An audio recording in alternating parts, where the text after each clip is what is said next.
All right, so get ready, because today we are going deep, really deep, Dear into man. one of the most fundamental questions that I think has ever been pondered by, Yeah, humankind. the big questions. What is real? Exactly. What is real? We are tackling Aristotle's Metaphysics, Book 13, and in this book, he's grappling with the existence and the nature of some pretty slippery concepts, Oh, mathematical objects that's right. and ideas. Yeah, those big ones. Things like numbers and lines and, those perfect, unchanging blueprints of reality that Plato was so fond of.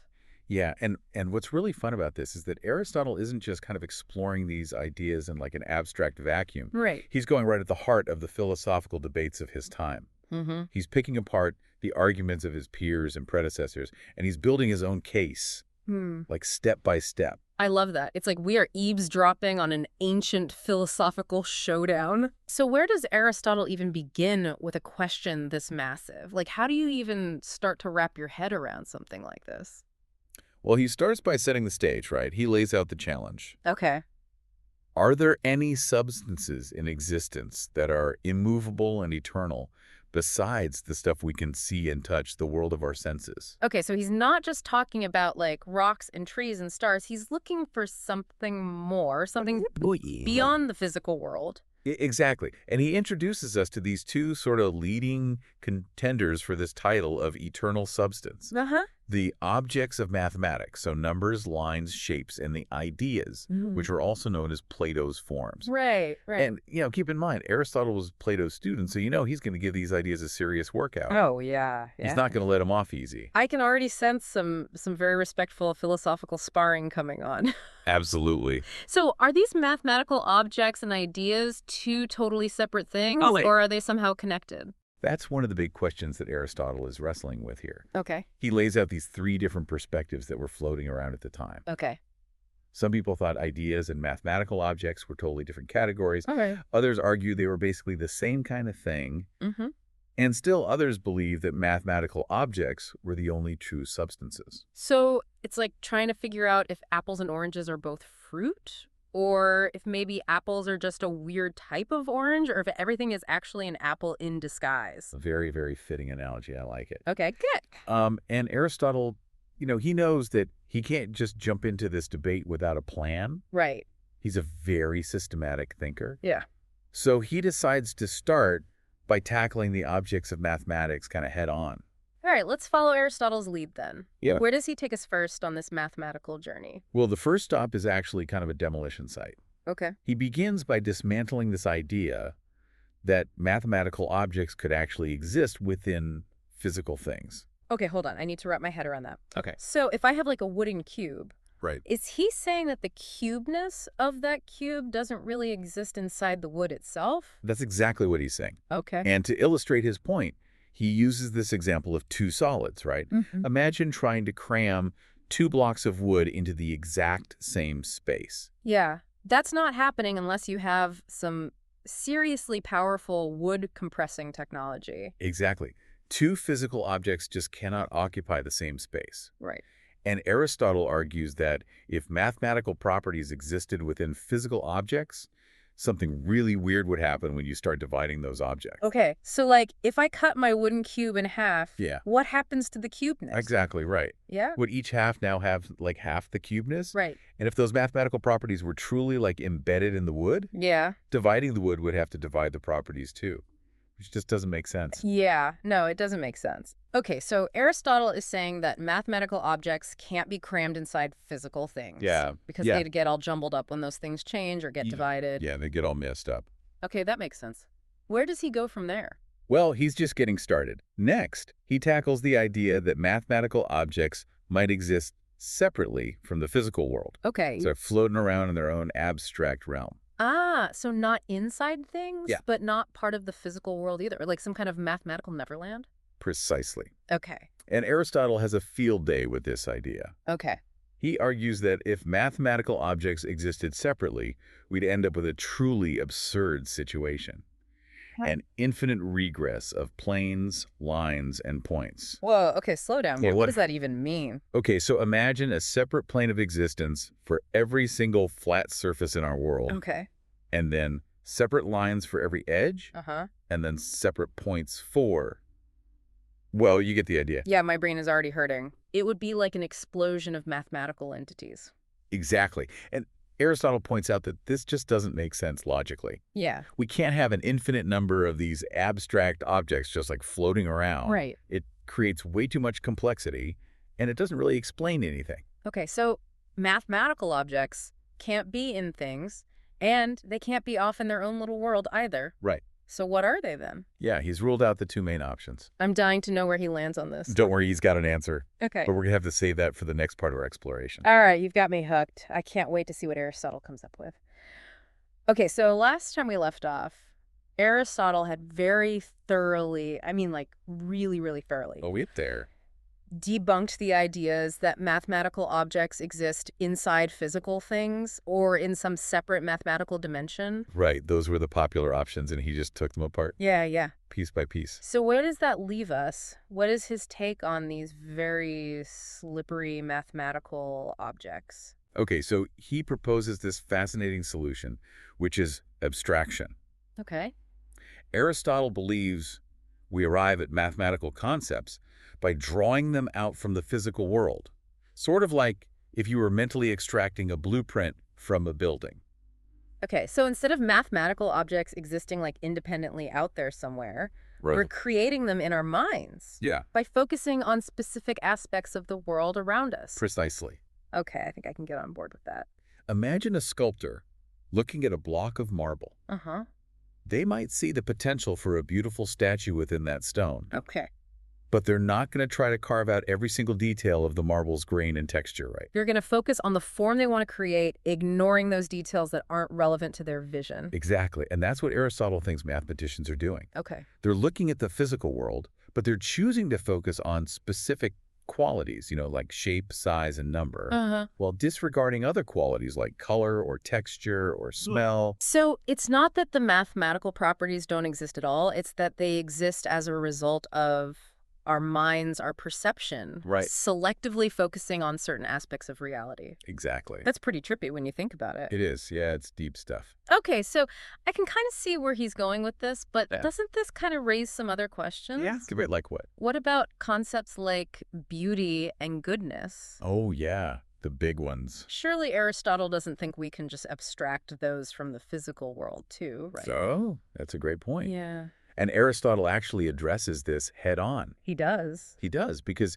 some critics were saying that the mathematical sciences are ignoring these crucial aspects of reality, like beauty and goodness. Well, yeah, I mean, I can see why they might say that. Yeah. Math seems pretty cold and logical compared to things like beauty and ethics. Right, exactly. Yeah. But Aristotle cleverly refutes this argument. He points out that mathematical principles like order, symmetry, and definiteness are actually essential to beauty. Oh, okay. Think about the intricate patterns in a flower, the spiral of a seashell, or the perfectly balanced proportions of a classical Greek temple. You're right. Those things wouldn't be beautiful without those underlying mathematical principles. Exactly. Okay. So Aristotle is showing us that there's this deep connection Yeah, between the abstract world of mathematics and the concrete world of our senses. I like it. I like it. All right, are you ready now to tackle the second major player in this philosophical showdown? Oh, yeah. Plato's theory of forms or ideas. Bring it on. I'm eager to see how Aristotle squares off against his former teacher. All right. Remind me again, what's the gist of Plato's theory? Okay, so Plato proposed that there's this realm of perfect, unchanging forms that exist beyond the physical world. Okay. And these forms are like these ultimate blueprints for everything that we see around us. Right. So there's a form of beauty, a form of justice, a form of triangle, and so on and so on. Right. So the things we experience in the physical world are just imperfect copies of these perfect forms. Exactly. Think of it like this. Have you ever baked cookies using a cookie cutter? Of course. The cookie cutter represents the perfect form of the cookie, and the actual cookies you bake are like these imperfect copies. Okay. Yeah, I get the analogy. Very good. But why did Plato even come up with this whole idea of forms in the first place? There were a few reasons. Okay. Our first, Plato, like a lot of philosophers of his time, was trying to make sense of this fact that the physical world is constantly changing. Right. Everything around us is in flux. Yeah, nothing stays the same forever. Exactly right. Flowers wilt, mountains erode, even stars eventually burn out. Exactly. And this idea of constant change was a big deal for philosophers. Sure. They were searching for something permanent, something unchanging that could provide a solid foundation for knowledge and reality. So Plato thought that these unchanging forms could provide that stable foundation. Exactly. Yeah. That makes sense. But there's more to it than that. Okay. Another key influence on Plato was his teacher, Socrates. Right. You remember how Socrates was just obsessed with finding universal definitions for things like justice and beauty and courage? Oh, yeah. He was always going around asking people these annoying questions. Yeah, he's relentless. Trying to pin them down on what these concepts truly meant. Exactly. Well, Plato took this idea of universal definitions and just ran with it. Okay. He believed that the forms represented those perfect, unchanging definitions that applied to everything in the physical world. So, for Plato, the form of beauty would be like the ultimate, most perfect definition of what beauty is. Yeah. And everything we call beautiful in the physical world Right. would just be participating in that form in some imperfect way. You got it. Okay. But Aristotle Yeah. is not one to just accept his teacher's ideas without question. So he's going to put this theory through the ringer. And trust me, things are about to get really interesting. All right, let's see what Aristotle's got. Okay. How does he start to dismantle this grand theory of forms? Well, he begins by attacking the very arguments that Plato used to support the existence of forms. Okay. Aristotle meticulously examines each argument, exposing logical inconsistencies and pushing them to their breaking point. So he's not just saying, Plato, you're wrong. No. He's saying, let's look at the reasoning behind your theory and see if it really holds up. Exactly. So, for example, Plato argued that we have this knowledge of perfect forms Okay. because we can recognize beauty even in imperfect things. Okay, so if I see a beautiful sunset, Yeah. even though it's fleeting and imperfect, I'm somehow tapping into the form of beauty itself. That was Plato's idea, yeah. Okay. And Aristotle points out that this line of reasoning leads to some pretty absurd conclusions. Because if we can have a form for every concept, that means we'd have to have forms for things like unjust or not beautiful or even wilted flower. Wait, a form for a wilted flower? That seems a bit ridiculous. Right, so Aristotle is essentially saying, if we follow your logic, Plato, we end up with a world populated by forms for every imaginable thing. Right. Even things that are negative or temporary. Yeah. That doesn't really make sense. Okay, so Aristotle's already poking some holes in Plato's theory, showing that it leads to some pretty strange consequences. Yeah, he's just getting warmed up, though. What else does he have up his philosophical sleeve? Well, he then unleashes one of his most famous and devastating arguments against the forms, the third man argument. Okay, I'm intrigued. What's the third man all about? Okay, so imagine you have a man standing next to a perfect representation of the form of man. Okay, so a real flesh and blood guy next to, like, I don't know, a glowing, ethereal, ideal man. Exactly. Yeah. Now, according to Plato, both the real man and the form of man share this quality of manness. Right. They are both in some sense man. Yeah. But if they both share this quality, then shouldn't there be a third form? Oh, boy.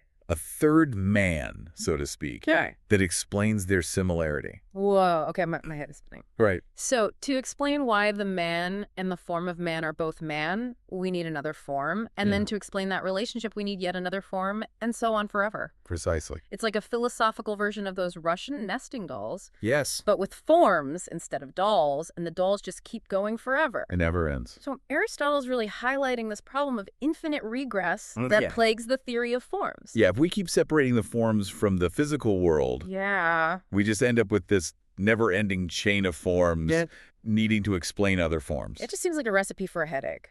It really is, yeah. Okay, so it really seems like Aristotle is enjoying, I think so. this dismantling of his teacher's ideas. Yeah.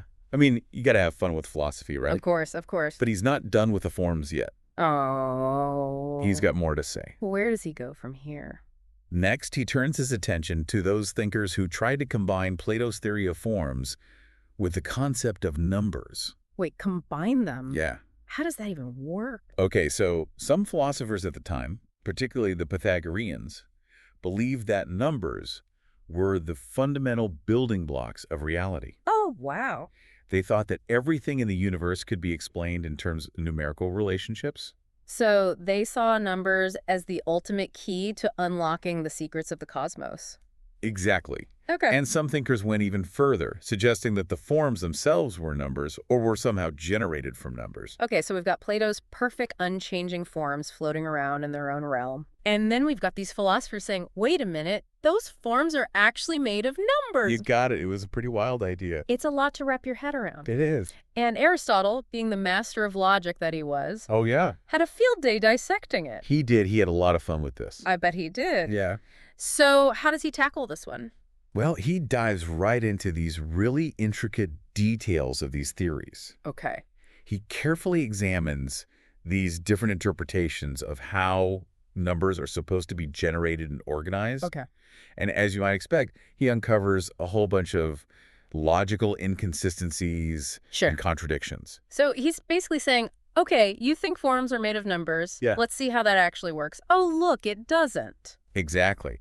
And he even tackles this problem of the one and its relationship to plurality. Okay. Think about it. Yeah. How do we get from the concept of one to the concept of many? Yeah. How do we differentiate units? Right. How do we even define what a unit is? Yeah. Wow, those are some really, really deep questions about the nature of numbers themselves. I'm starting to understand why Aristotle is considered one of the greatest philosophical minds of all time. He really digs in there, Yeah. and he doesn't let go. He's really thinking through these issues with just incredible precision and depth. He is. And in the next part, we'll explore how Aristotle grapples with this philosophical dilemma that still challenges thinkers today, Oh, okay. the relationship between universals and individuals. It's really amazing to think that, philosophers thousands of years ago were dealing with these same questions about universals and individuals. Oh, yeah, it's a classic. It makes you realize that some things just never go out of style. Nope, the big questions are always there. So remind me again, Oh. what's the big dilemma when it comes to universals and individuals? Okay, so imagine you have the concept of redness, right? Okay. It's a universal idea that applies to many individual objects. Apples, roses, fire trucks. Right. The question is, does redness exist as a separate entity? Like independent of all those individual red things?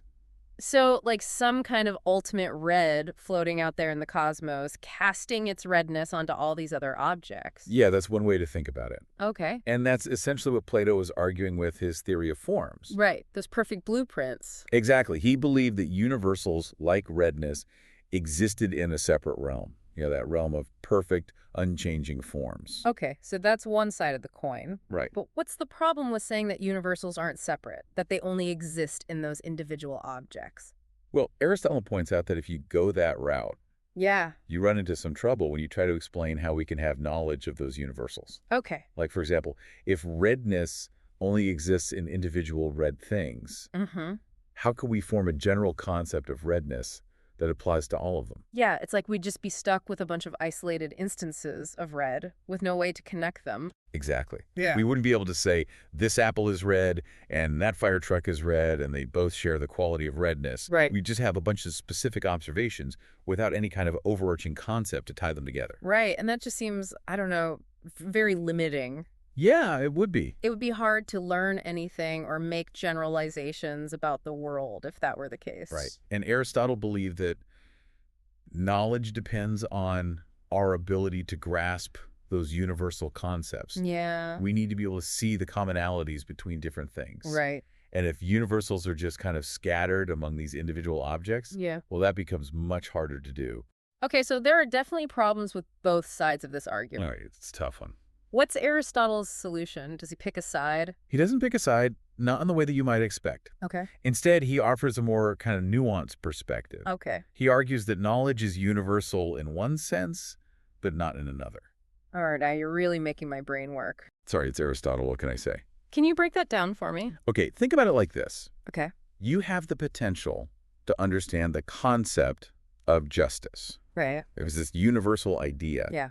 But when you're actually judging a specific action or situation, Uh-huh. your knowledge becomes focused on that particular instance. So it's like the universal knowledge gets narrowed down and Exactly. applied to the individual case. Precisely. So Right. Aristotle's suggesting that both the universal and the individual are important for knowledge. Okay. We need the universal concepts to make sense of the world, Right. but we also need to be able to apply those concepts to these specific situations. It's a bit like having a toolbox full of different tools. Yeah. You need the right tool for the right job. A great analogy. I like that. So we followed Aristotle through his critiques of these existing theories about mathematical objects and ideas. We really have. We've covered a lot of ground. And now we've seen how he grapples with this fundamental question about universals and individuals.